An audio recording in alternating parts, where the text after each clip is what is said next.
Nikukaribishe kwenye mwendelezo wa vipindi vyetu vya elimu kwa umma. Siku ya leo tutazungumzia sera na sheria ambazo zinasimamia sekta ya ardhi.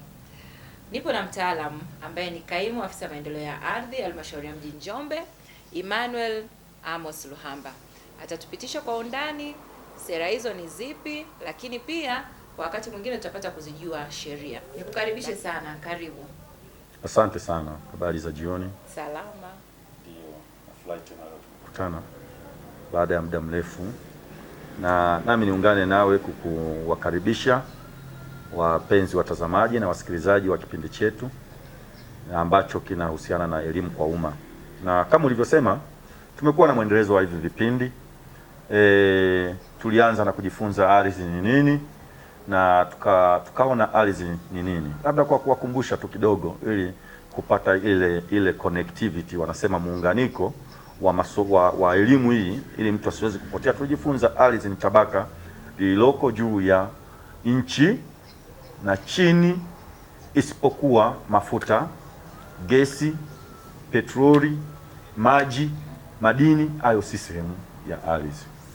Na hii ni kwa mujibu wa sheria ya ardhi namba 4 ya mwaka 99 ambao ndio imeelezea maana ya ardhi. Lakini baada ya hapo tulijifunza juu ya aina za ardhi, na tuliona ardhi kumbe sio kama vile ambao tulijaribu kumuuliza mtu mmoja akatuambia ardhi ni aina za ardhi ni udongo mfinyanzi, kichanga, geu. Tukaona kumbe aina za ardhi ziko katika makundi matatu: ardhi ya kijiji, ardhi ya hifadhi na ardhi ya kawaida. Na zote tukaona ardhi ya kijiji ni ardhi ambayo iko ndani ya mipaka ya kijiji, ambacho kimepimwa, kikasajiliwa, lakini kikapewa cheti cha ardhi ya kijiji.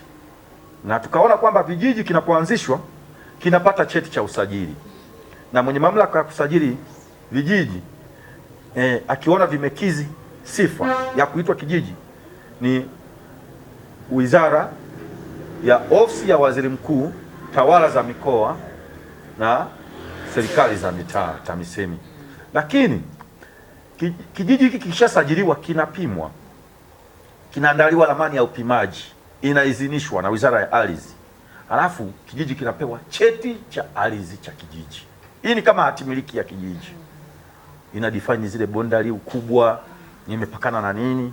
Cheti cha ardhi cha kijiji kinaelezea na kunakuwa na ramani pale. Kwa hiyo tukaona ardhi ya kijiji inapatikana ndani ya hiyo mipaka ya kijiji.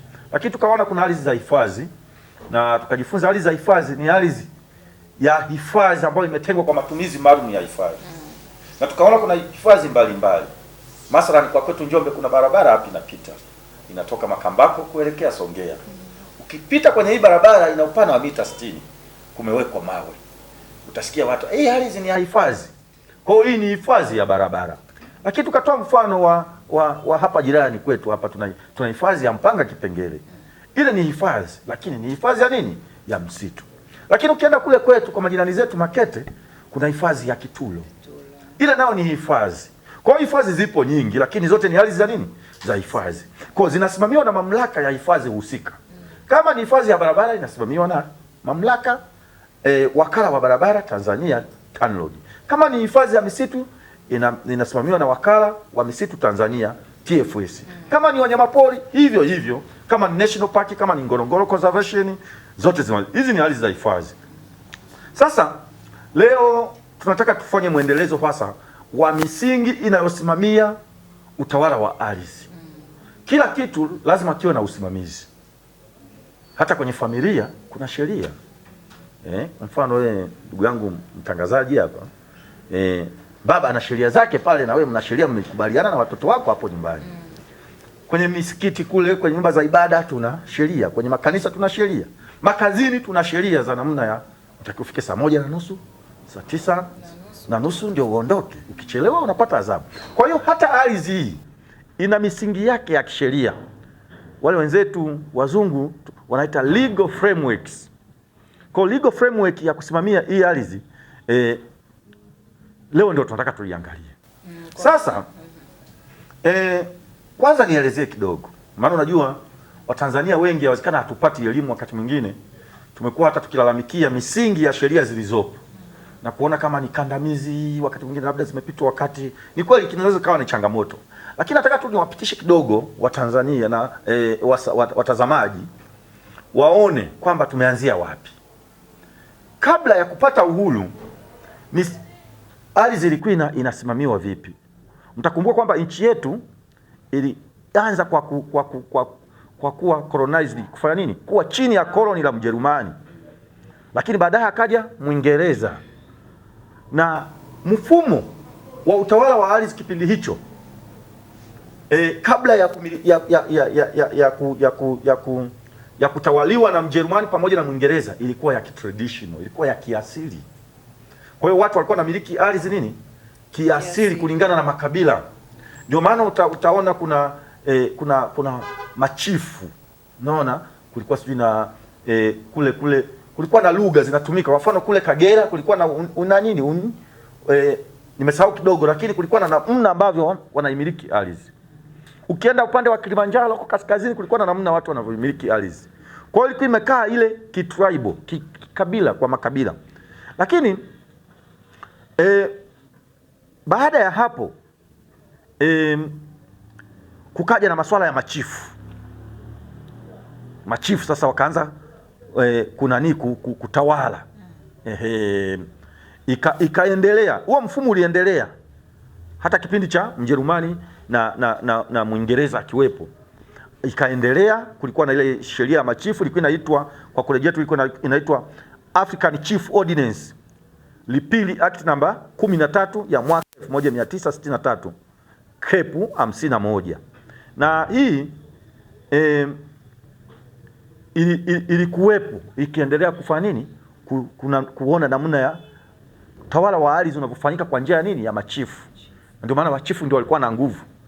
Na hata hapa Njombe utasikiliza simuliza machifu Mbeyela, chifu nani, wazungu walikuja wakaomba ardhi kwa chifu Mbeyela akawagawia. Kwa hiyo kulikuwa na hiyo utaratibu wa machifu.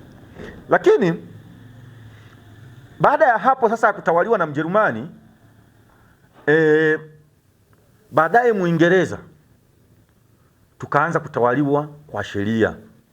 Kwa hiyo sasa tuliendelea kutawaliwa kwa mfumo huo wa kichifu. Na baada ya hapo sasa tukatawaliwa na Mjerumani, tukaingia kwa Mwingereza. Mwingereza akaanzisha sheria inaitwa Land Ordinance ya mwaka 1923.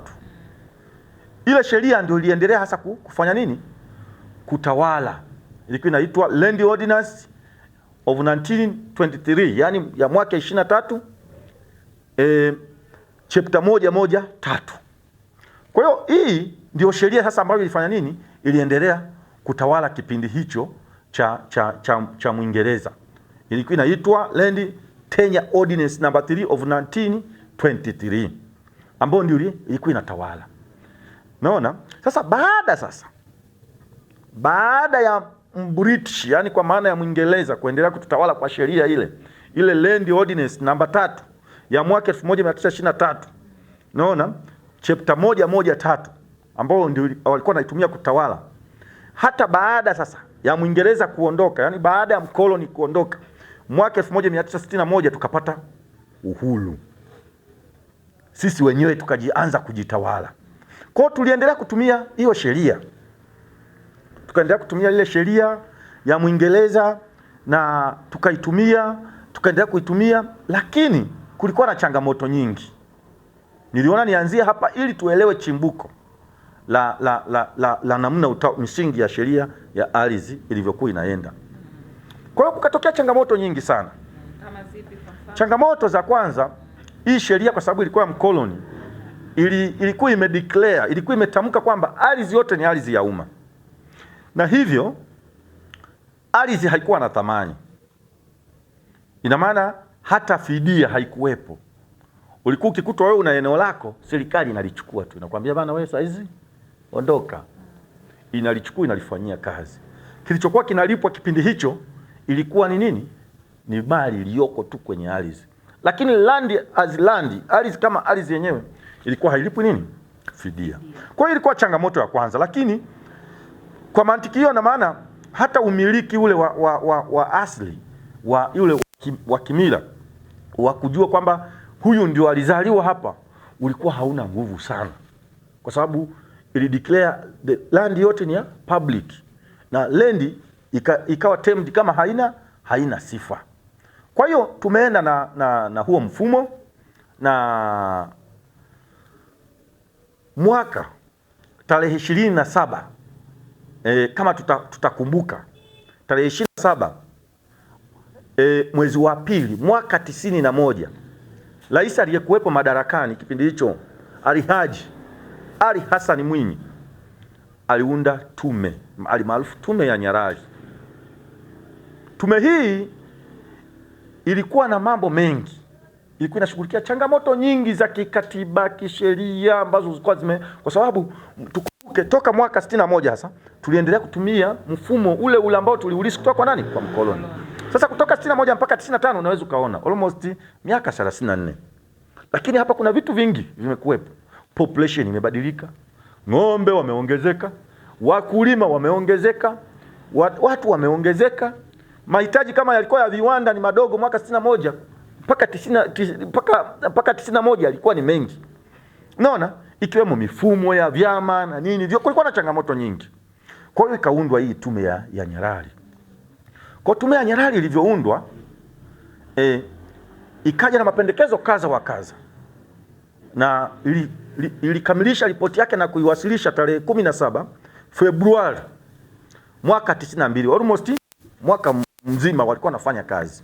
Kwa pamoja na mapendekezo mengi walioyafanya, ikiwemo la vyama vingi ambalo sisi halituhusu sana kwa leo. Pendekezo lingine ilikuwa ni kufanya reforms ya sheria na sera mbalimbali. Kutokana na changamoto zilizokuwepo, migogoro ya ardhi ilianza kuibuka, watu wanapambania ardhi. Kumbuka idadi ilikuwa ndogo kipindi cha koloni, lakini mpaka mwaka 90 kitu watu walikuwa wengi. Na hivyo pendekezo kwa upande wa sekta ya ardhi zilizokuwepo ni kuja na reforms ya sheria na sera mpya. Sasa kwa maana ya mabadiliko ili kuendana na hali halisi iliyokuwepo kipindi hicho. Na ili tupate sheria sasa, katika mfumo wa utungaji wa sheria, mimi sio mwanasheria, lakini katika mfumo wa kawaida wa kutunga sheria, huwezi ukatunga sheria bila kuwa na sera. Inaanza sera, halafu ndio zinafuata nini? Sheria, halafu zinakuja kanuni. Kwa hiyo we start with policy. Tukitoka kwenye policy tunakuja laws.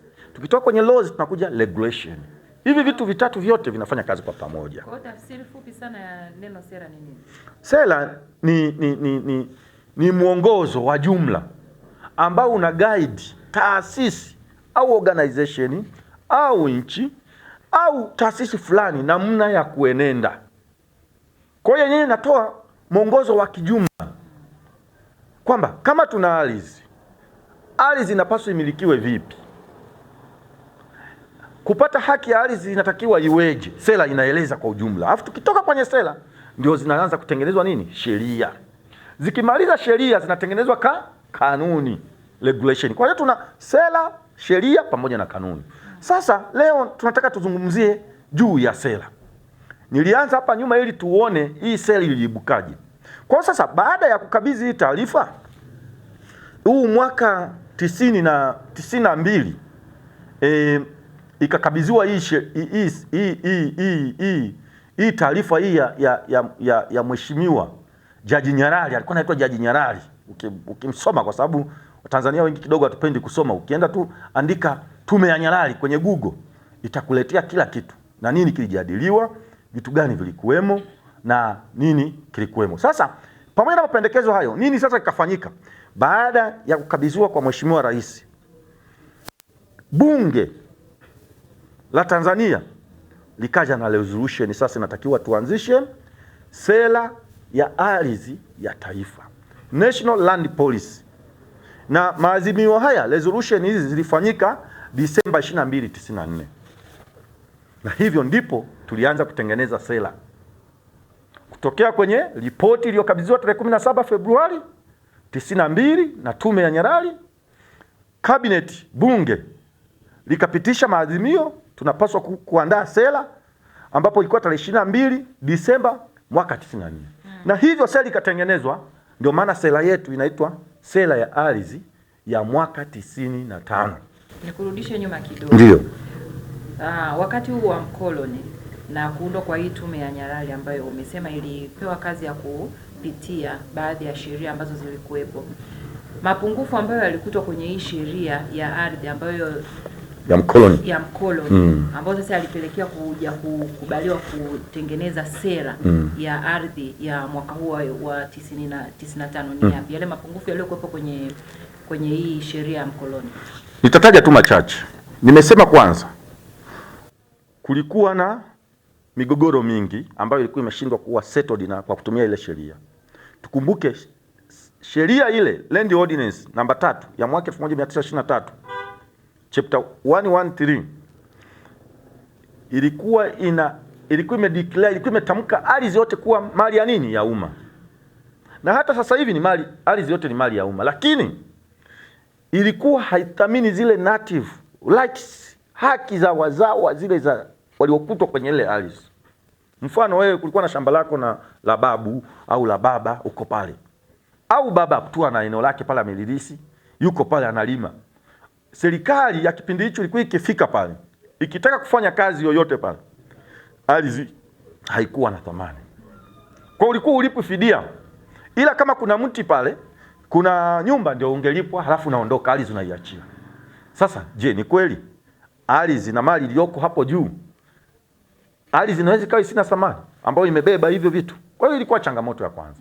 Changamoto ya pili ilikuwa ni mgawanyo wa matumizi haya ya kiardhi, namna ya kuyatumia. Tukumbuke kutoka 61 mpaka miaka ya 90 na kitu, tayari kulikuwa na ongezeko la nini?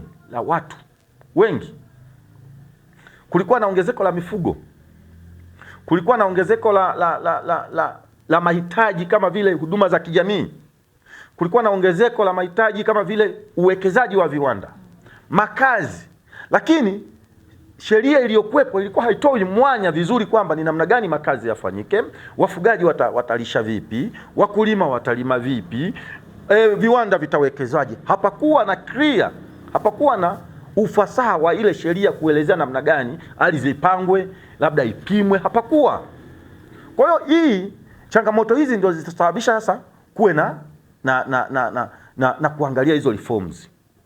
Lakini pia native wazawa walikuwa bado hawana nguvu na ardhi yao ambayo huenda wengine wameirithi, mwingine alinunua mahali, hapakuwa na ile nguvu ya kisheria kwa maana ya umiliki. Na hivyo ndio maana tume ya Jaji Nyalali ilivyokuwa ikifanya kupitia, kwa sababu lengo ilikuwa ni kufanya reforms mbalimbali za sheria, ikiwemo hayo mambo ya vyama, siasa, nini, yani kila section, kila sector Unaona? Ndivyo kwenye upande wa ardhi ambako sasa ndio napazungumzia, wakaja na kwamba sheria iliyokuwepo haikuwa sahihi kwa wakati huo. Na ndio wakaja na mapendekezo zinatakiwa ziundwe sheria zingine. Sasa ili tupate sheria zingine lazima tuwe na sera. Ndio kawa sasa na sera hiyo ya ardhi ya mwaka 95. Sasa lakini sera hii leo tunaongea ni mwaka 2025. Kutoka 95 mpaka 25 ni miaka 30. Si ndio? 26, mwaka 2026. Naona mimi kumlazi bado niko 25. Bado niko 25. Leo tunaongea 2020 ngapi? Na 26. Kutoka 95 mpaka 2026 ni miaka 31. Kwa hiyo ni muda mrefu umepita. Kama ule uliokuwepo ule wa 61 mpaka 90 kitu. Sasa sera hii inayoiongelea mwaka 95 nayo imeshafanywa marejeo. Imefanywa mapitio. Kosa hizi haiitwi tena sera ya ardhi ya mwaka 95, inakaishia hivyo, inaitwa sera ya taifa ya ardhi ya mwaka 95 toleo la mwaka 2023. Kwa hiyo 2023 serikali ilifanyia nini? Marejeo. Kulingana ili iweze kufaa kwa wakati huo. Lakini kwa kipindi hicho tu, kwa kifupi, ili kuwaelezea wapenzi na watazamaji nini kilisema kwenye ile sera hiyo ya mwaka 95.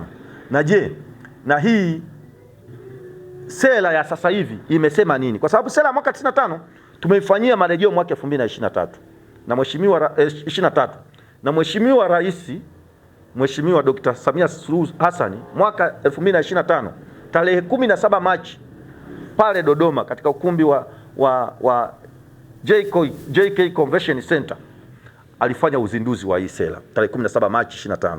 Kwa hiyo iko tayari imeshaanza kutumika. Ndio maana inaitwa sera ya ardhi. Lakini niwapitishe ile ya 95, halafu tutaenda ile ya 23 ya mapitio ile mpya ambayo imefanywa marejeo. Kwa hiyo sasa hii sera ilikuja na vitu gani ya mwaka 95? Hii sera ilikuja na kuhamasisha kuwe na usawa katika ugawaji na upatikanaji wa ardhi kwa waraia wote. To promote an equitable distribution of and access to land by all citizens. Kwamba kama wewe ni raia wa Tanzania una haki ya kupata ardhi, ya kugawiwa ardhi na kupata ardhi bila kubagua umezaliwa wapi. Maana yake ni nini?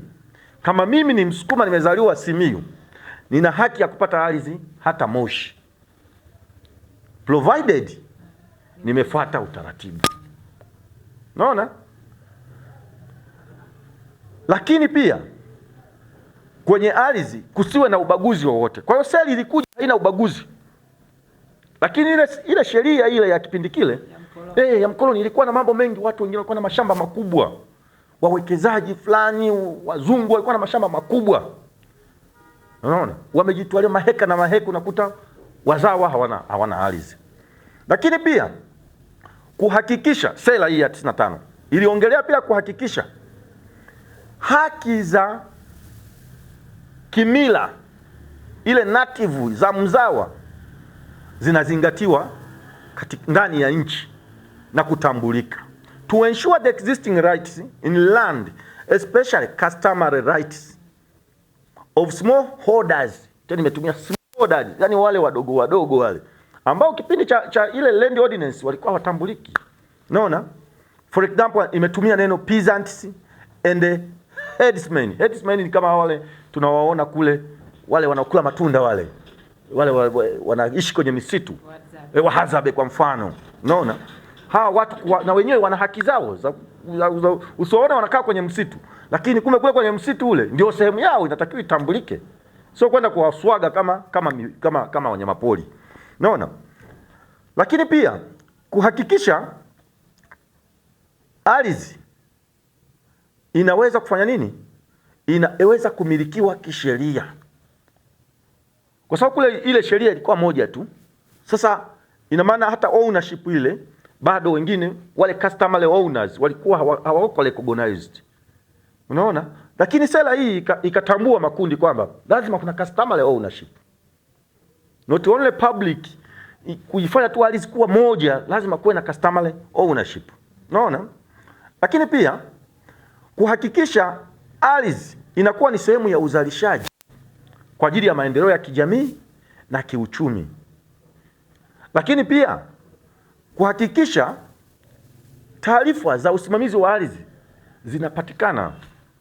Yani you can access the information of the land.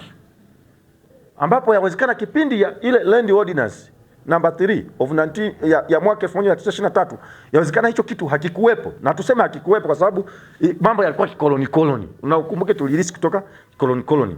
Unaona? Lakini kulinda rasilimali zilizoko kwenye ardhi ili zisipate uharibifu kwa ajili ya endelevu. To protect land resources from degradation for sustainable development. Sasa tunapoongelea land resources kuna vitu vingi. Kuna misitu ipo juu, kuna maji hapo juu yake, kuna madini angalau yako nje, lakini kuna mawe. Yaani kuna vitu fulani ambavyo viko kwenye land resources viko juu. Yaani ni mali asili ambazo ziko kwenye ardhi. Kuhakikisha zinalindwa kwa ajili ya maendeleo endelevu. Kwa hiyo maana yake sasa sera ilikuja na hilo jambo ili iliweze kukava mambo. Sasa tumeenda na hii sera. Baada ya hii sera sasa kuundwa na kueleza hayo yaliomo, na niwaombe tu wapenzi watazamaji wanaweza wakaenda kwenye Google, wakasoma, wakaandika tu sera ya taifa ya ardhi ya mwaka 95. Download, pitia hata kama peji kidogo. Lakini pia download sera ya taifa ya ardhi ya mwaka 95 toleo la mwaka 2000 na ngapi na 23. Kwa hiyo baada ya hii sera sasa zikaundwa sheria ya ardhi namba 5 ya mwaka 99, sheria ya ardhi namba 4 ya mwaka 99. Baadaye ikaja kaundwa sheria ya mipango miji ya mwaka 2007, sheria ya matumizi ya ardhi namba 6 ya mwaka 2007, sheria ya upimaji, kuna sheria za fidia. Sasa leo hatujifunzi kuhusu sheria. Leo tunaenda kwenye sera. Sasa sera hii sasa imeenda ilipofika miaka 2020 kitu hapa 21, 22, 23 tukaona bado tena kuna changes. Kwa sababu wapenzi watazamaji na ndugu mtangazaji, kila kitu lazima kiende na mabadiliko. Kwa sababu kutoka 2023 1995 mpaka miaka 2020 na hapa kuna vitu vingi vimebadilika. Teknolojia imebadilika. Mambo ya dunia yamebadilika. Mwaka 95 tulikuwa tuongelee masuala ya climate change, mabadiliko ya tabia nchi. Huwezi kusikia hicho kitu. Huwezi kusikia mambo ya digitali. Unaona? Mambo ya uwekezaji pia yalikuwa ni madogo, kupokea labda wageni. Unaona? Kwa hiyo serikali baada ya kupitia Wizara ya Ardhi ikaona kuna haja ya hii sera kuipitia. Changamoto gani zilifanya tuje na sera hii mpya ambayo imefanywa marejeo ya 2020 na ngapi na 23? Ni hayo. Kwanza, idadi ya watu imeongezeka. Nadhani kukaanza kuwa na scramble for the land. Kwa lazima kuweka misingi mizuri. Tumesikia watu wanapigana huko Morogoro, Masai na mkulima, nisitumie Masai, yani nitumie wafugaji. Maana wafugaji wapo wa Masai, wapo Wasukuma, wapo Mang'ati, wote hawa ni wafugaji. Tumeshuhudia makundi. Kwa hiyo wanagombania nini? Namna kuitumia ile ardhi. Tumesikia naona wawekezaji wakija wengi ndani ya nchi wakihitaji ardhi. Tumesikia migogoro ya ardhi huko kwenye vijiji. Tumeona watu wakianzisha vijiji kwenye hifadhi za misitu. Naona. Lakini tumeona mabadiliko ya tabia ya nchi. Lakini kipindi inaandaliwa sera ya 95, issue ya mabadiliko ya tabia ya nchi ulikuwa uweza hata kuifikiria, ni mapoli tu. Unaona? Kwa hiyo lakini kwenye masuala ya kijamii, ownership ya kina mama, kundi la kina mama kabla ya mwaka 95 hatukuwa na zile pasenti za kina mama. Lakini baada ya mkutano wa kule China, kina mama wamepewa nafasi. Tunaona kuna viti maalum kwenye nafasi kama madiwani, wabunge. Sasa mama huyu pia lazima kumrecognize kwenye umiliki wa ardhi. Unaona? Wamama wengi waliwekwa, lakini sera ya mwaka 23 kukaona lazima kufanyike marejeo ili tuone namna gani tuna address these changes. Haya mabadiliko yanayoenda, mambo ya digital, unaona? Mambo ya vitu saizi vinafanyika hadi kwenye mabahari huko, unaona? Watu wanafanya mpaka planning kwenye bahari. Vitu ambavyo 95 huwezi ukavifikiria. Marine spatial planning, unaona? Kwa hiyo yote haya serikali ikaona kuna haja sasa. Kwa sababu na maana sheria tunazozitumia zimetokana na sera. Kwa hiyo sasa umetueleza, tulianza kule kwenye sheria ya mkoloni, tumekuja kwenye mapitio, tukapata sera ya mwaka 95, tukamaliza tena tukaona tena kuna haja tena ya kufanya maboresho, tumepata ya mwaka 95 ambayo imeboreshwa ikawa 23. Toleo la mwaka 2023. Hebu tueleze sasa hapa, yani kuna kitu gani hasa hapa kutoka kwenye 95 kuja kufanya 23? Changamoto zipi ambazo zilionekana very critical? Serikali mwaka 2018 ilifanya tathmini ya utekelezaji wa sera ya taifa ya ardhi ya mwaka 95. Na baada ya kufanya tathmini, evaluation, ilibaini uwepo wa mafanikio pamoja na nini? Na changamoto. Na mapungufu pia ya kisera katika baadhi ya maeneo yalibainika. Na hivyo kwa sababu umeuliza nini kilitokea, yani kulikuwa na changamoto gani? Yani changamoto na upungufu huu ambao ulibainika baada ya ile tathmini ya mwaka 2018 ambao sasa ndio ulisababisha kwenda kwenye kuja na hii sera ya taifa ya ardhi ya mwaka 95 toleo la mwaka 2023 ni kama zifuatazo kwa uchache. Kwanza, kutokuwepo utaratibu wa kisera wa kuwataka wamiliki wote wa ardhi katika maeneo ya upangaji kusajili ardhi zao. Yaani sijui unanielewa hilo, kwamba hapakuwepo na matakwa yoyote ya kumlazimisha mtu ambaye ana ardhi aweze kuisajili ardhi yake aweze kumilikishwa kwa maana nyingine. Kwamba mnaweza mkaenda sehemu mkawapa elimu wananchi, jamani, tunakuja hapa kupanga ardhi yenu, tunaipima, halafu tunaandalia hati miliki. Kati ya watu 1500 wakahamasika, wakamilikishwa, 500 wakaacha kuhamasika na yakawaangalia, na hamna yani matakwa, yani hamna namna ya kuwalazimisha. Kwa sera hii imekuja kuondoa kitu. Kila kipande cha ardhi lazima kimilikiwe, kisajiliwe, ili tuondokane na hizo changamoto za migogoro. Kwa sera ya ardhi ya taifa ya mwaka 2023 ya 95, hiki kitu kilionekana ni changamoto hiyo ya mwaka 95. Lakini namba 2, kukosekana kwa mfumo wa utaratibu wa uzalishaji, utunzaji na matumizi ya taarifa za kijiografia baina ya watumiaji mbalimbali. GIS, Geographical Information System, Geographical Database. Kama nilivyosema kule awali kwamba 61 mpaka 95 na 95 mpaka 2026 leo au 23 au 2018 ilipokuwa inafanyika tathmini, mambo ya digital ilikuwa machache sana. Hata kwenye tasnia yako ya habari digital ilikuwa iko chini, lakini sasa hizi tuna mambo ya digital mengi. Sisi huku kwenye mambo ya jiografia na taarifa za kijiografia tuna kitu kinaitwa Geographical Information System, GIS. GIS inaweza ikatunza kila kitu. GIS inaweza ikakwambia pale ofisini sisi tukaamua kumapu vituo vyetu vya afya vyote na ukaingiza taarifa. Mfano, kituo cha afya cha Mgora kina ukubwa wa eka 10, kiko Mgora, kitongoji fulani, kuna watumishi 5, mmoja ni nesi, mwingine ni assistant, mwingine ni nini, kuna vifaa hivi, x-ray moja. Geographical Information System inaweza kukutengenezea. Na unapokitoa kimoja unaweka rekodi.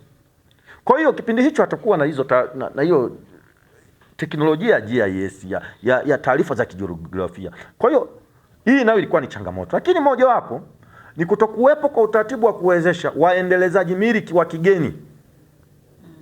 Zingatia neno kigeni.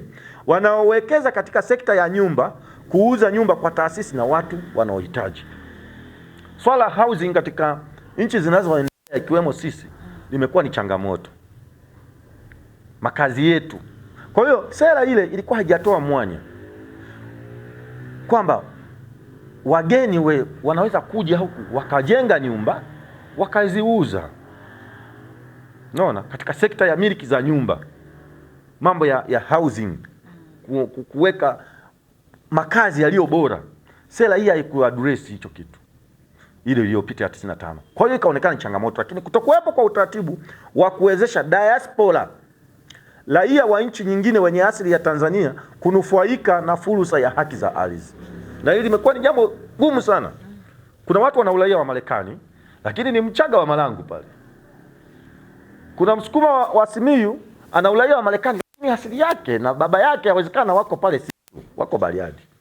Lakini je, na sheria yetu zilikuwa wazi, sera zetu na sheria zilikuwa zinasema raia wa kigeni haruhusiwi kumiliki nini? Sasa sera hii ile ya mwaka 95 hii imekuwa ni changamoto kwa sababu inaminya mawanda ya kutanua kupata wawekezaji. Kumbe diaspora anaweza akawa yuko Marekani, ana asili ya Tanzania. Sera hii ikampa uhuru wa kumiliki ardhi huku, ikatanua wigo wetu wa kiuchumi wa nchi. Kwa anavuna kule, analeta huku, tunafaidika sisi. Kwa hiyo kitu hakikuwepo kwenye sera ile ya 95. Lakini kutokuwepo utaratibu maalum wa kisera na kisheria wa kusimamia maeneo katika mipaka ya Tanzania na nchi jirani, hivyo kusababisha uendelezaji holela na uvamizi kwenye mipaka kule. Hapakuwepo na mfumo huo.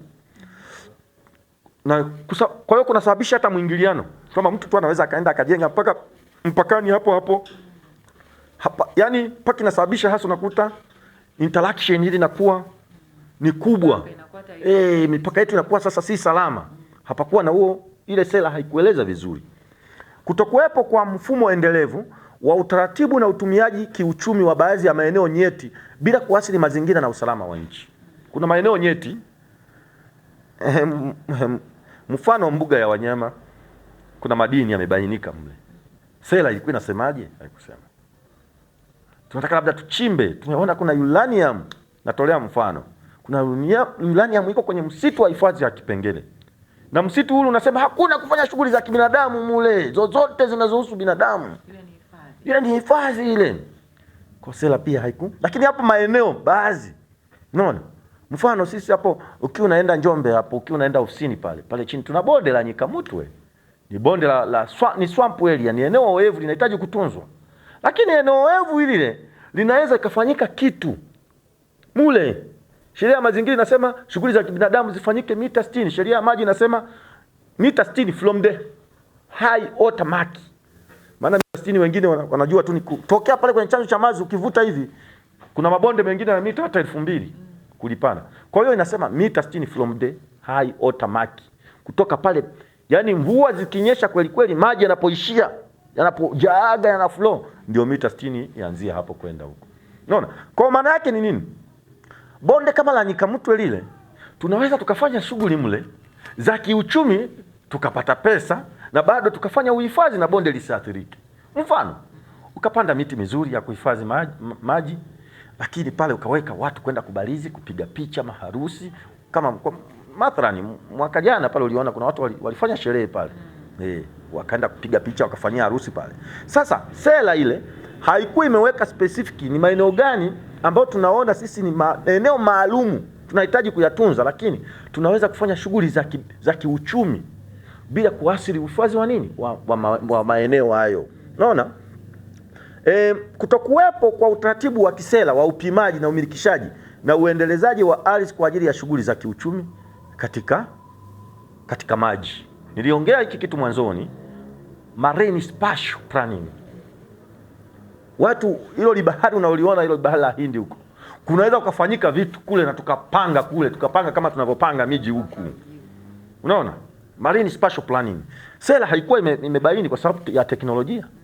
Kwa sera imeweka mkazo kwa sera ikaona ile ilikuwa imeshindwa kuaddress. Lakini kumbe kule kwenye bahari tunaweza tukafanya vitu vingine kule, tukafanya spatial planning, tukawapangisha watu, wakafanya vitu kule, tukakata vitalu, yaani kuna vitu vinaweza kufanyika kule kwenye maji. Hivi kwa mfano kama kuna hoteli moja alizindua Mheshimiwa Rais Zanzibar kule. Ni sehemu hicho ambacho ni sehemu ya hivyo vitu. Uchumi wa blue. Na blue economy ndio hiyo. Kwa hiyo sisi kwa miaka mingi tunaona tu hili ni ziwa linahitaji kulindwa, tunakuvua samaki. Kulindwa, tunakuvua samaki. Kumbe kuna blue economy inaweza kufanyika kwenye maji. Kujenga mahoteli makubwa bila kuathiri. Kuongezeka kwa athari za mabadiliko ya tabia ya nchi katika ardhi. Hii nilisema pia. Mabadiliko ya tabia ya nchi hayakuwepo. Tulikuwa na mapori tu yamejaa, lakini kulingana na vitu vifuatavyo, viwanda vimekuwa vingi, hususan kwa developed countries, nchi zilizoendelea. Wenzetu wana produce mamoshi, makaboni yanaharibu anga. Mwisho wa siku tabia ya nchi imebadilika. Mvua zinyeshi kwa mpangilio, maji yamepungua, ukame, yote hii. Sasa sera haikuwa imeona hiki kitu kwa kipindi hicho kulingana na hali halisi ilivyokuwa. Taratibu za umiliki wa ardhi kwa njia ya urithi, kuzingatia mila na desturi ambazo zinabagua jinsia. Hili niliongelea swala la mwanamke. Wewe unatokea Uchagani kama sikosei. Kule mwanamke ana nguvu kwa mila ile. Ana nguvu ya kumiliki ardhi. Ukishaolewa umeolewa, huna kipande chako tena pale. Kumbe wewe ni mwanafamilia kama ilivyo kwa mwanaume tu. Unaona, unatakiwa na wewe zingatiwe. Kwa hiyo taratibu hizi ndio zilisababisha tuone sasa kuna haja ya kufanya nini? Kufanya maboresho ya kuja na hii sera mpya sio sera mpya, sera ile ya mwaka 95, lakini ikiwa na maboresho, kwa maana yake ikiwa imefanywa mapitio, na hivyo tunaita sera ya ardhi ya taifa. Sera ya taifa ya ardhi ya mwaka 95, toleo la mwaka 2020 ngapi? Na 2023. Kwa hiyo kwa maana ya kujibu swali lako, nadhani nimeeleza changamoto ambazo zimebainika katika katika hiyo sera ya mwaka 95 na kupelekea kuwa na toleo jipya la mwaka 2023, ila sera haijabadilika. Kilichofanyika ni kufanya nini? Ni kupata maboresho mengine mapya. Sasa labda sasa tuone sasa sera ya mwaka 2023 inasema nini. Sera ya 95 toleo la mwaka 2023 linaongelea vitu gani kwa ufupi kabisa, ili watu wajifunze. Kwanza, umuhimu wa hii sera. Kwanza, ardhi ni nguzo kuu ya shughuli za kiuchumi na kijamii na ni rasilimali ya msingi kwa maendeleo ya nchi. Na hivyo sasa sera ya taifa hii ina dhumuni la kukuza na kuhakikisha mfumo wa uhakika wa upatikanaji na umiliki wa ardhi, kuhimiza matumizi bora pamoja na matumizi endelevu ya rasilimali za ardhi. Huo ndio umuhimu wake mkubwa.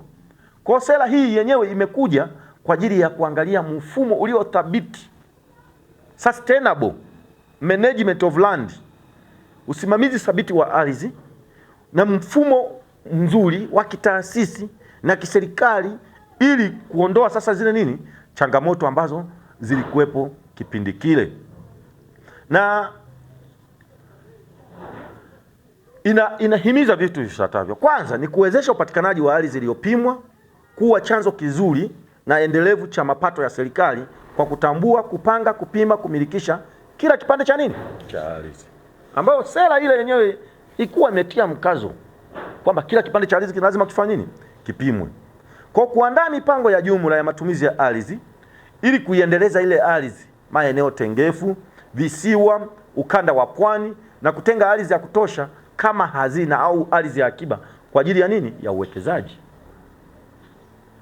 Kwa sera hii pia umuhimu wake ni huo, kuandaa mpango wa jumla, master plan, national master plan, zonal master plan, district master plan, miji master plan za miji. Kama sasa hivi Njombe mji tuna master plan yetu, namna ile ardhi unaweza ukaitumia. Lakini kuimarisha uwekezaji katika ujenzi wa nyumba wa gharama nafuu, kuhamasisha matumizi ya tehama katika sekta ya ardhi, kuainisha mifumo ya usimamizi wa ardhi na mipango ya maendeleo ya kisekta, ikiwemo mpango mkubwa ule wa dira ya taifa wa 2050, yani 2050. Lakini mamlaka za serikali za mtaa kuwezesha upatikanaji wa ardhi ya akiba kwa ajili ya uwekezaji. Serikali kuu na mamlaka za serikali za mitaa kushirikiana kuweka miundombinu na misingi juu ya ya ardhi. Huu ndio umuhimu wa hii sera. Lakini sasa labda sasa tuende tu kwenye statement za sera. Maana sera huwa ina statement, matamko. Sera inatamka, alafu sheria itakuja kucheza sasa kwenye kwenye hayo matamko, kwamba kutakuwa na hiki. Sera inaeleza general, kama nilivyosema ni mwongozo wa jumla. Sasa matamko ya sera ni nini? Sera hii ya taifa ya ardhi ya mwaka 95 toleo la mwaka 2023. Na unisikilize, na wapenzi watazamaji wanisikilize kwa makini, wataona tofauti ya yale matamko niliyosoma kwenye sera ya taifa ya ardhi. Utaona huku kumeboreka zaidi. Kwanza, tuelewe kwa matamko mangapi kwanza? Matamko haya yako kama 10. Statement ya sera yako 10. Kwanza, serikali itahakikisha kuwa ardhi yote inaendelea kuwa ya umma chini ya rais kama mdhamini kwa niaba ya raia wote, na kamishna wa ardhi ataendelea kuwa mamlaka pekee ya utawala wa ardhi nchini. Hilo ni tamko la kwanza, kwamba ardhi yote, pamoja na kwamba wewe una kipande chako unamiliki, kipo kingine cha babu, kipo kingine cha lakini rais ndio mdhamini. Mdhamini ni kitu ambacho umewekezwa kukisimamia kwa niaba ya wengine. Kwa Mheshimiwa Rais atabaki kuwa mdhamini kwa niaba ya raia wote. Yeye ndio msimamizi mkuu kwa niaba yetu wote wa Tanzania. Tamko la pili, serikali itahakikisha kuwa hakimiliki na hakimiliki za kimila. Unaona hapa kuna vitu viwili. Hakimiliki na hakimiliki za za kimila. Jambo hilo kwenye mkoloni kule halikuwepo. Unaona? Hakimiliki na hakimiliki za za kimila zinaendelea kuwa mifumo pekee ya umilikaji wa ardhi. Kwa hiyo kumbe hata wale kimila Ndipo tutakapofika kwenye sheria kule tutajifunza za kimila ni nini, sheria gani inazisimamia. Kumbe na zenyewe sera imetambua. Sio kwa sababu sisi kule tuko kule ukoo sijui wa Mangisina kule wapi kule labda Lombo kule, basi mtu anaweza akaja tu akatuambia tokeni. Hapana, tuna haki za nini? Za kimila. Lakini kuna haki miliki. Kwa kuna haki miliki na haki miliki za kimila. Tunajifunza huko mbeleni kwa kadiri nafasi inayopatikana. Lakini serikali itahakikisha kuwa muda wa umiliki wa ardhi wa kumiliki ardhi kwa kupewa na serikali hautazidi miaka 99 na haki miliki za kimila zinaweza kutolewa kwa muda usio na ukomo. Unaona? Haki miliki zile hazizidi miaka 99. Lakini haki miliki za kimila hazina nini? Hazina ukomo. Haya, serikali itahakikisha kuwa halmashauri za vijiji zinaendelea kusimamia ardhi ya kijiji na kwamba ugawaji au utoaji wa ardhi unaidhinishwa na mkutano mkuu wa kijiji. Mdhamini au msimamizi atakuwa ni serikali ya vijiji, lakini ugawaji na maamuzi ya mwisho atafanywa na nani? Na mkutano mkuu wa kijiji. Hilo ni tamko la sera. Itahakikisha kuwa ugawaji wa ardhi ya kijiji unaofanywa na halmashauri za vijiji kwa ajili ya uwekezaji unakuwa na uangalizi wa kamishna wa ardhi. Kuna wakati watu wanapita tu anaenda huko anajitwalia, anaandikisha mikataba yake kijijini na wenye viti, anamaliza anatulia huko. Sasa sera haijaelekeza hivyo. Lazima kuwa na usimamizi wa nini? Kamishna wa ardhi. Sawa? Maana kwamba huyu mwekezaji anapokuja kabla ya kwenda kule kijijini au akifika kijijini lazima taarifa irudi kwa nani? Kwa kamishna. Lazima upatikanaji wake wa ardhi upitie michakato ya mamlaka husika. Atapita halmashauri, ataomba kama kwenye kijiji atakuwa amepata kule labda yeye kuna mtu amemuona na ardhi, lazima arudi kwenye halmashauri ambayo ndio mamlaka za upangaji, tutajifunza huko mbeleni, zitasimamia kwa kumshirikisha nani? Kamishna wa ardhi. So unaenda tu unajipatia eneo tu kule, unaanza kulima sui zabibu sui nini. Unaona? Ukipata changamoto unakuwa umekiuka taratibu. Itahakikisha upangaji, upimaji na umilikishaji wa ardhi unarahisishwa ili kuwezesha raia kumiliki ardhi na kwamba ardhi inatolewa kwa misingi ya kurejesha gharama za upatikanaji wa ardhi hiyo.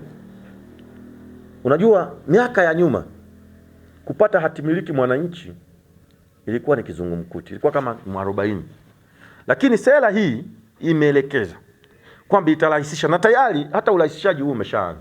Ndio maana utaona zamani kulikuwa na ofisi za wizara tu Dar es Salaam. Ukifanya mambo yako yote uwe Kigoma, iwe sijui Mpimbwe, iwe sijui wilaya ya Mlele, inabidi usafiri kutoka Mlele ukaizinishe wapi? Dar es Salaam. Serikali ikabadilisha ikaleta kanda. Kulikuwa na kanda ya Mbeya huku, kusini kule, kanda ya kaskazini, ina mikoa kadhaa, Manyara, Babati, Tanga, no. Lakini sasa hivi tena imeshuka zaidi. Kila mkoa una ofisi zake. Kuna kamishna msaidizi wa ardhi mkoa, kuna maafisa mpango miji wa mikoa, wapima wa mikoa, wasajili wa hati na nyaraka mbalimbali wa mikoa. Kwa hiyo mambo yakitoka Njombe mji yanaishia hapa hapa. Yakitoka Ludewa yanaishia hapa hapa Njombe mji. Hamna kwenda Mbeya tena, hamna kwenda Dar es Salaam. Kwa hiyo ndio urahisishaji wenyewe, sera imetamka. Itahakikisha kuwa ardhi ya serikali inawekewa utaratibu wa umilikishaji, usimamizi na uendelezaji. Kati ya maeneo ambayo yalikuwa yanachezewa ni maeneo ya serikali. Mtu tu anavamia kwa sababu ni serikali, anaanza kulima. Baadaye anajua serikali itanionea huruma. Kwa hiyo sera imeelekeza kuweka utaratibu, na ndio maana hata sasa hivi tunaona maelekezo ya viongozi, maeneo yote ya umma yanatakiwa yapangwe, yapimwe, yamilikishwe. Na hata miradi ya serikali unapoenda kujenga darasa hakikisha unapoanzisha shule, unapoanzisha zahanati hakikisha limepimwa, limepangwa na limemilikishwa na hati imepatikana ili kuondoa nini? Mgogoro. Ndio tamko la sera hilo.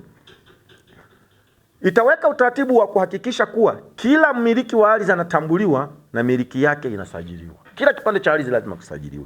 Sera imeelekeza itaweka utaratibu. Itaimarisha utaratibu utakaolinda haki za ardhi dhidi ya vitendo vinavyoingilia haki hizo.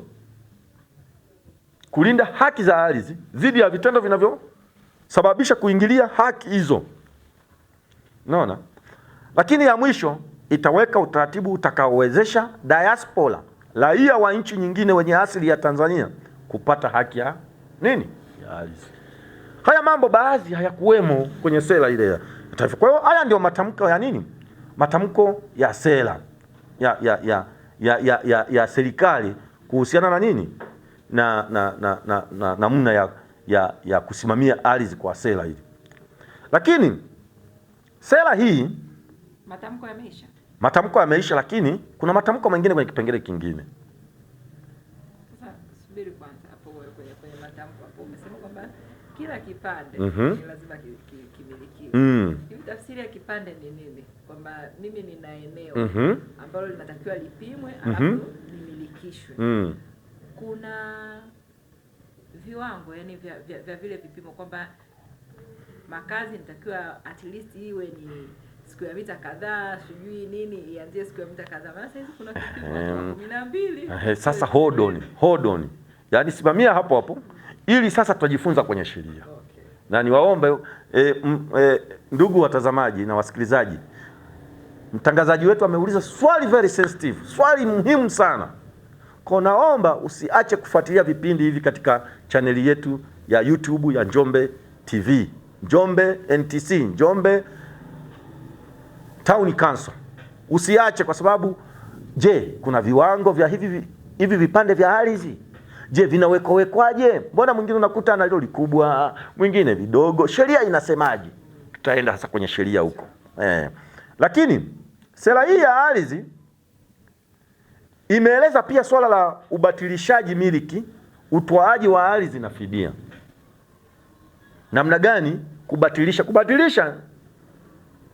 Kwa mfano, wewe ulikuwa na ardhi, tumekupa, tunataka tukubatilishie, tukunyang'anye, ndio kubatilisha. Lakini pia kutoa ardhi, kati ya mambo ambayo pia yamekuwa kiibua migogoro ni fidia.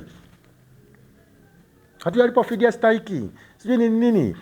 Sera hii imeeleza namna ya kubatilisha miliki, utoaji kwa maana ya kuchukua ardhi ya mtu na kulipa fidia. Unaona? Sasa sera ya 95 iliweka fidia, lakini kulikuwa na changamoto nyingi. Sasa matamko ya serikali kwenye hiki kipengele ni nini? Kwanza, lazima kuwepo na uwazi na haki ya utoaji, ubatilishaji na miliki na ulipaji wa fidia. Kwa nini nasema uwazi? Wewe una kiwanja chako, umejenga kijengo chako hapo, umepotea miezi mingapi? Unaona, mtu anakuja na kuandikia notice hujaipata, unakuta serikali afisa ardhi au mtaalamu anasema, serikali anasema bana, kiwanja hicho kimenyang'anywa, amepewa mtu X. Sasa sera imeelekeza lazima kuwe na uwazi, ujulishwe, uambiwe, bwana, kiwanja namba 15 au shamba namba 20 lililoko Magoda ambalo ulimilikishwa kwa ajili ya kulima parachichi, una miaka kadhaa hujalilima, kwa tunakupa notice, tunategerejea kulichukua shamba hili tumpe mtu mwingine. Lazima zikufikie, si unaibuka tu unakuja unakuta shamba limeenda.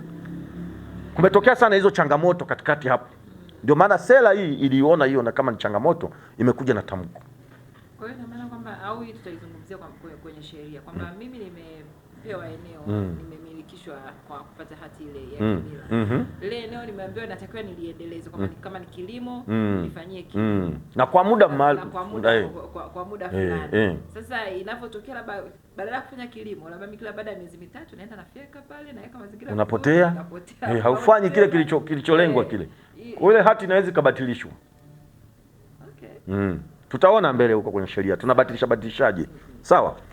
Sasa matamko ya serikali itahakikisha kuwa mamlaka ya kugawa ardhi inaendelea kuwa na madaraka ya kupendekeza kubatilisha kwa haki ya kumiliki ardhi pale ambapo masharti ya umiliki yamekiukwa. Ndio hilo uko unauliza. Masharti ya umiliki yafanya nini? Yamekiukwa. Tunakwambia sheria inasema labda umepewa ardhi kipande hiki, ujenge nyumba ndani ya miaka 3, utapanda miti, utafanyaje? Wewe upandi miti, miaka 3 inaisha, haujengi nyumba. Umekiuka masharti ya umiliki. Na wengi watazamaji, labda niwakumbushe tu, hati zetu tunazisoma, wengi hawasomi hati, zina masharti kule. Utapanda 5, utafanya nini, utalipa kodi. Na ndio maana hata wengine hawalipi kodi, wanakaa wanajisahau. Akishapewa ile hati miliki anaweka kwenye sanduku, anatulia, kodi inapanda, mwaka wa 2, wa 3, ilikuwa 50,000 milioni, unaanza kulalamika, naomba waziri anipunguzie, serikali nipunguzie mimi mnyonge. Kumbe ulikuwa husomi masharti, umeshindwa kutimiza wajibu wako. Kwa hiyo kupitia kipindi hiki pia tuwakumbushe tusome masharti ya umiliki. Itahakikisha kuwa wamiliki wa ardhi wanaelimishwa, kupewa taarifa na muda wa kutosha kuendeleza ardhi kabla ya ubatilishaji. Itaweka utaratibu wa kuhakikisha uwepo wa rasilimali fedha za kutosha kwa ajili ya kulipa fidia kabla ya kuanza kwa taratibu za utoaji ardhi, na fidia inayolipwa inamrejesha mmiliki katika hali aliyokuwa nayo au bora zaidi. Zingatia maneno ya mwisho. Hali aliyokuwa nayo au bora zaidi. Sio kwa sababu tumechukua ardhi yako hapa basi unabaki na unailaani serikali miaka yote. Walinisababishia umaskini wale watu. Kwa hiyo hali uliyokuwa nayo ubaki nayo. Kama ulikuwa na nyumba yako pale, angalau fidia hiyo ukifika huku ujenge nyumba nyingine, au ujenge nyumba nyingine ununue na kigari uwe bora zaidi. Hivi kwani wanaotoa ardhi ni serikali pekee yake? Hapana. Hata watu binafsi wanatoa serikali. Mfano wawekezaji tumezungumzia, anaweza kaja hapo mwekezaji anataka kutoa ardhi kwa ajili ya kuwekeza, anatoa ardhi. Hata wewe unaweza kwenda kutoa ardhi. Taratibu ni zile zile kama serikali ingefanya. Taratibu ni zile zile. Tutajifunza kwenye sheria ya fidia huko mbeleni huko. Kwa hiyo hilo ni swala la ubatilisha, lakini pia kuna swala la usajili wa ardhi na miamala ya miliki. Je, serikali imetamka matamko gani? Hapa sasa ni kwa kipengele usajili pamoja na miamala, transaction za ardhi zinasemaje? Itaweka utaratibu wa lazima wa kusajili kila kipande cha nini? Kwa sera hii toleo 2023 imeelekeza kwamba tamko lake serikali inaenda kuweka utaratibu wa kusajili ardhi lazima. Kwa sio kwamba pale serikali imekuja imehamasisha jamani tupangeni ardhi, tupimeni ardhi, vinapimwa viwanja 20,000. Alafu wanaohamasika kubiliki 10,000. Wengine wapo tu wana relax, kwani ardhi kitu gani wapo? Kwani nitapata kidonda nisipomiliki hati? Sasa sera ya toleo la mwaka 2023, sera ya ardhi imeelekeza kila kipande cha ardhi kifanye nini? Kimilikiwe na kisajiliwe. Kwa kumalizia, nataka nielezee masuala mawili. Tumeelezea sana masuala ya usajili wa hati na nini. Sasa nataka nielezee sera inasemaje kuhusu mpango wa matumizi ya ardhi vijijini, na mpango wa usimamizi na udhibiti wa mipango ya matumizi ya ardhi mijini. Huko nako kuna changamoto. Upangaji. Maana tumeelezea umiliki nini? Sasa upangaji wa ardhi ndio hiyo tunaoita mipango miji, mipango ya vijiji na mipango ya mijini. Yote hiyo ni mipango miji. Na mimi ni declare interest tu. Pamoja kwamba ni kaimu afisa maendeleo ya ardhi, lakini kitaaluma mimi ni afisa mipango miji. Sio mipango miji tu, ongezea na vijiji. Kwa hiyo sera inasemaje kuhusu uandaaji na utekelezaji wa mipango ya matumizi ya ardhi vijijini? Kwanza, ardhi isipopangwa lakini watu wakaitumia bila kuwapangia, inaweza kuleta mgogoro sana. Sasa tuko hapa studio. Ndugu yangu mtangazaji, ukiangalia studio yetu hapa, pamoja na kwamba watazamaji hawezi kuiona, unapoanza kuingia mlangoni pale unaona kila kitu kimejipanga kwenye oda. Kuna meza pale, kuna kamera pale, kuna kochi pale, kuna viti hapa. Unaona? Hivi nikuulize swali. Kusingekuwa na huu mpangilio, ungeingia humu ungeona nini? Pakupita kwanza ungeza kakosa. Au ungeanza kukanyaga vitu vingine. Ungekanyaga meza, afu ingeibua mgogoro. Ndivyo ilivyo. Ardhi isipopangwa kule vijijini na mijini, kutakuwa na mgogoro. Hata pale nyumbani kwako, sebule yako ile pale, ukiingia umepangilia, umeweka makochi hapa, kameza hapa, TV iko pale, kabati la vyombo hapa, lakini ungeyarundika tu sehemu moja, usingepata hata pa kukaa. Ndicho kinachotokea kwenye vijiji vyetu. Usipoipanga ardhi, kulima wapi, kuchunga wapi, makazi wapi, vyanzo vya maji tuvilinde vipi, mwisho wa siku itakuwa nini? Mgogoro. Watu wanaanza kusklambo, pigania. Sasa sera imesemaje kuhusu mpango wa matumizi ya ardhi vijijini? Cha kwanza, itahakikisha kuwa mpango ya matumizi ya ardhi ya vijiji inaandaliwa na kutekelezwa. Sio kuandaliwa tu. Kwa miaka hivi karibuni hapa, Mipango mingi imeandaliwa lakini haitekelezwi. Kwa nini? Ndio hizo changamoto zenyewe. Sikana changamoto ya wanakijiji wenyewe au wataalamu sisi wenyewe au sele ilikuwa hajatilia mkazo. Unasema tu mtalisha hapa, lakini ili walishe lile eneo lazima ulisimamie. Uhakikishe pale kuna nyasi. Unaona? Lile eneo linalindwa. Huwezi ukatenga tu eneo mtachunga hapa, halafu lile eneo hamna nyasi, zinakauka. Wataenda kweli kuchunga hapo? Wataenda kwenye mashamba ya watu. Unaona? Kwa hiyo sera imesema mipango ya matumizi ya ardhi ya vijiji inaandaliwa na inatekelezwa. Lakini itaweka utaratibu utakaowezesha wadau kushiriki katika uandaaji na utekelezaji wa mipango ya matumizi ya ardhi katika ngazi zote, wadau wa uendelezaji.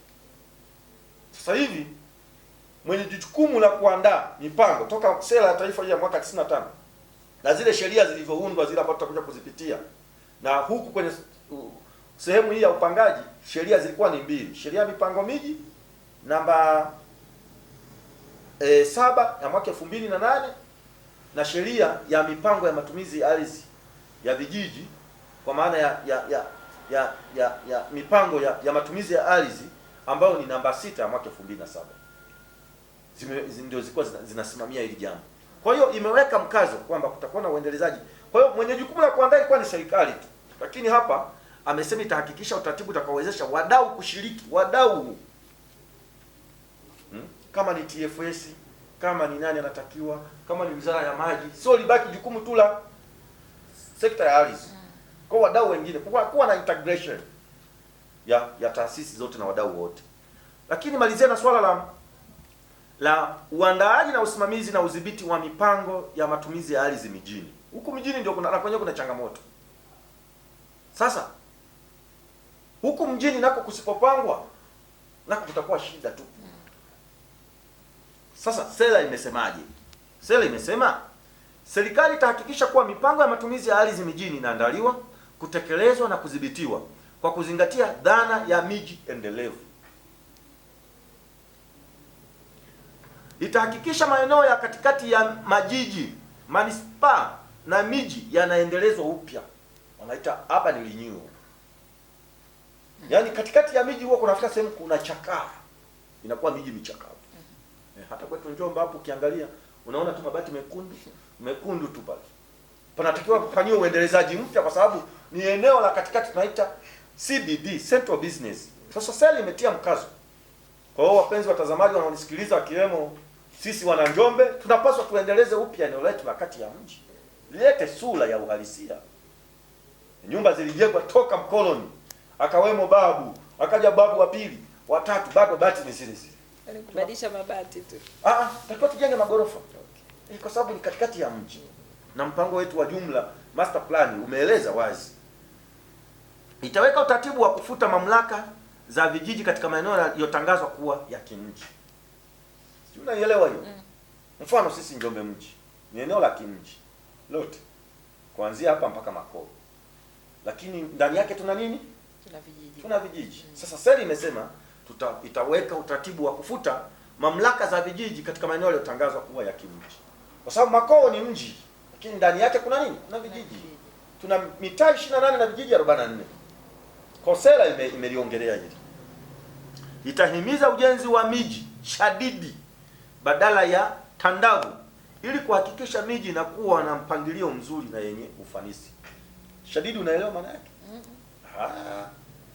Tandavu. Shadidi kwa Kiingereza tunaita vertical. Na tandavu horizontal. Kwa hiyo itahamasisha kunakuwa na ujenzi wa miji ya kwenda juu badala ya nini? Ya horizontal. Miji yetu inajengwa kwa horizontal, inapanuka. Watu wanakimbia tu kwenda huko pembezoni.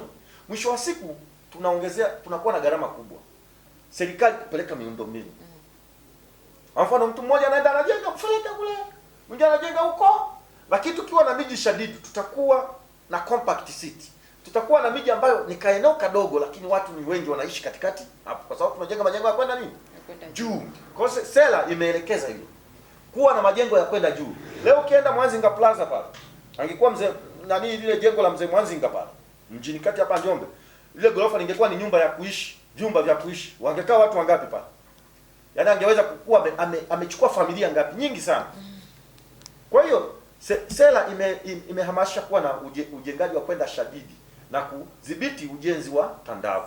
Ujenzi tandavu unaongeza urban sprawl, ukuaji wa miji, na kunakuwa na gharama kubwa kwa serikali, ipeleke umeme, ipeleke maji, ipeleke barabara, na hiyo serikali inafika sehemu inalemewa. Lakini tukiwa na miji shadidi, kunakuwa na urahisi hata wa kuwahudumia wananchi. Itahakikisha maeneo yenye makazi yasiyopangwa yanaainishwa na kurasimishwa. Kama unavyoona Njombe hapa tunarasimisha maeneo yetu, kama mfano kama yaliyo ambayo watu walijenga informal, yani hawakupangwa, yanafanya nini? Na yanarasimishwa na yanapangwa, na hivyo watu wanakuwa na haki ya kufanya nini? Ya kumiliki. Kwa hiyo mnapanga na vichochoro vyake hivyo? Tunakubaliana, tunaweka vibarabara, isipokuwa tu haitalingana zile viwango vya barabara ambavyo kwenye maeneo mapya haitalingana na kwenye maeneo ambayo tayari yameshafanya endelezo. Ndio maana inaitwa nini? Kurasimisha. Unajua kurasimisha, mfano umepola binti wa watu kienyeji ukaanza kuishi naye. Baada ya muda unarudi kwenye familia unasema jamani, nilipola, naomba sasa nitoe mahali alafu nihalalishi. Ndio kurasimisha hiyo. Sasa watu walijenga informal, yani kienyeji, na hivyo tunawarudisha wakae kwenye utaratibu. Kwa hiyo haiwezi kawa perfect kama ilivyo kwenye maeneo mapya. Ndio maana panaitwa nini? Kurasimishwa. Kwa hiyo sera hii ya taifa ya ardhi ya mwaka 95 toleo la mwaka 2023 lina mambo mengi sana, limeelezea vitu vingi sana. Ukienda mbele huku utasoma swala la migogoro, tamko limesemaje la serikali namna ya kutatua migogoro, itasimamia mfumo wa udhibiti wa vyanzo vya migogoro ya ardhi, kwa sababu tunatatua migogoro lakini vyanzo vyake tumevidhibiti. Ili sitokee tena. Itaimarisha mfumo wa usimamizi wa vyombo vilivyopo vya utatuzi wa migogoro, mfano mabaraza ya ardhi haya. Unakuta baraza la ardhi la kata mtu hajasomea sheria, umemchukua tu kwa sababu ni mzee ana busara na nini, mwisho wa siku baada ya kuwa utatuzi wa migogoro anakuwa chanzo cha migogoro. Itahimiza vyombo vya utatuzi wa migogoro ya ardhi kutumia njia za usuluhishi kabla ya kusikiliza shauri na kutoa uamuzi. Itahakikisha inatoa elimu kwa umma kuhusu sera, sheria, kanuni na taratibu. Lakini kuna swala la upimaji wa ardhi, tumeligusia sana. Sera pia imeelezea uimarishaji wa mipaka ya kimataifa ya nchi yetu. Sera pia imetoa matamko, itahakikisha mipaka ya kimataifa inahakikishwa inaimarishwa, kutunzwa na kulindwa. Itahakikisha kuwa mfumo wa taarifa za mipaka ya kimataifa unaanzishwa na kuimarishwa. Itahakikisha kuwa katika mipaka ya kimataifa ya nchi kavu, sehemu yenye ukanda kutoka mstari wa mpaka wa kimataifa katika ardhi ya vijiji unakuwa ardhi ya jumla ili iweze kupangwa. Unaona, tulijifunza ardhi, kula aina za ardhi: ardhi ya kijiji, ardhi ya jumla, ardhi ya kijiji, ardhi ya kijiji, ardhi ya jumla, ardhi ya hifadhi. Sasa sera imesema hivi, kwenye maeneo ya mipaka, mfano Namanga pale, ardhi zote zilizoko mpakani zitakuwa ni ardhi za jumla ili ziweze kupangwa kimji, zisifanyiwe. Tutasoma huko mbele ardhi inavyo nani. Thamani ya soko ya ardhi, sera imeeleza itazingatia thamani ya soko la ardhi. Mazingira na mabadiliko ya tabia ya nchi pia yameelezwa. Itahakikisha kuna usimamizi wa mipango ya matumizi ya ardhi kwa kuzingatia uhifadhi wa mazingira na kudhibiti athari za mabadiliko ya tabia nchi katika nchi. Itakuwa na utaratibu wa kuhakikisha maeneo ya umma yanatumika kama hifadhi ya muda kwa kuathirika wa majanga yatokanayo na mabadiliko. Mfano, ametokea mafuriko mahali fulani, maeneo ya umma ndio yatakuwa yanatumika nini? Tunao open space, tunao viwanja vyetu vya mipira, ndio yatatumika kufanya nini? Swala la jinsia limeelezwa. Nimalizie na hili swala la jinsia. Nitamalizia na swala la utawala bora. Sasa hizi niende la jinsia. Sera imesemaje kuhusu jinsia? Itaweka utaratibu wa kuhakikisha uzungumze vizuri sasa kwamba tunazungumzia swala la jinsia. Sera inasema nini kuhusiana na swala la jinsia? Asante mtangazaji kwa kunipunguza spidi, maana sasa niliona labda muda si rafiki. Asante sana. Haya. Kuhusu swala la jinsia, sera yetu pia imetoa matamko. Tamko la kwanza, serikali itaweka utaratibu wa kuhakikisha kuna kuwa na haki sawa za kijinsia katika kupata na kumiliki haki za ardhi. Kwa miaka ya hivi karibuni, jinsia ya ke imeachwa nyuma sana, na watu wengi, wamama wengi wamepata changamoto. Wapo wamama walipoteza waume zao, wameishia kudhulumiwa, na wakati mwingine hata kundi la kina mama nao lilifika sehemu likabweteka. Baba anaondoka, anaenda kumilikishwa ardhi kule, hujali, unachukulia kawaida, mwisho wa siku unapata changamoto. Kwa hiyo sera imeweka mkazo itahakikisha wanawake wanakuwa na fursa sawa kupata haki ya ardhi. Sera imeeleza. Na uzuri, muda si mrefu tunaenda kwenye wiki ya nini? Ya wanawake duniani. Kwa hiyo wakina mama wajue wana haki ya kupata ardhi sawa na jinsia ya me. Itahakikisha elimu ya usawa wa kijinsia kuhusu haki za kupata na kutumia ardhi inaendelea kutolewa. Itahakikisha kuna kuwepo na uwiano mzuri wa wanaume na wanawake katika vyombo vinavyohusika na utawala na usimamizi wa ardhi. Mfano, si kamati ya kugawa ardhi, labda ngazi ya wilaya. Sera imeelekeza itaweka uwiano, kuwe na usawa, member wawe sawa. Yaani kusiwe tu na wanaume tu pekee na wanawake wawepo. Swala la utawala bora pia limeelezwa kwenye sera. Ardhi hii uisimamie, lazima utawala uwe uko bora, good leadership. Na sera imeelekeza, imesema hii yafuatayo: itahakikisha maamuzi na usimamizi wa sekta ya ardhi unazingatia misingi ya sheria, uwajibikaji, uwazi, uadilifu, ufanisi na usawa. Yaani misingi inazingatia laws, being responsible, kuwa wajibika, transparency, uwazi, integrity, uadilifu, efficiency, ufanisi na usawa, equality, naona au equity tuseme. Itaimarisha mfumo wa usimamizi, uratibu na uendelezaji wa sekta ya ardhi, ikiwa ni pamoja na kuendelea kugatua shughuli muhimu za sekta ya ardhi katika ngazi za vijiji, mitaa pamoja na kata. Kwa hiyo hii ndio sera kwa kifupi, na hayo ndio yameelezwa kwenye sera kwa kifupi. Na leo tumepata muda mzuri sana. Kushukuru mtengenezaji kwa kunipa muda, pamoja na waendesha vipindi vyote kuanzia production na wewe mtangazaji kwa kunipa muda. Nimejaribu kuelezea chimbuko la sera, tulianza vipi kuanzia kabla ya mkoloni, kipindi cha mkoloni Mjerumani, akaja Mwingereza, kukawa na sheria, tukatoka tukapata uhuru mwaka 61, tukaendelea kutumia ile sheria mpaka mwaka 91. Mheshimiwa Rais hayati Ali Hassan Mwinyi akaunda tume ya Nyalali, ikaja na mapendekezo yalikuwa mengi, constitutional reforms, laws reforms kwenye sekta ya ardhi ambako mimi ndio nahusika.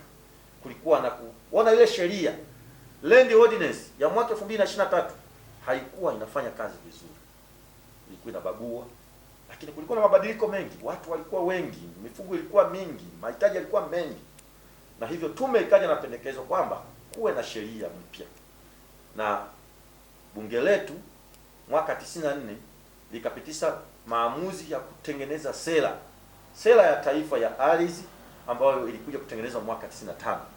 Na baada ya hapo zikatengenezwa sheria. Kipindi kinachokuja sasa tutajifunza kuhusu hizo sheria ni zipi.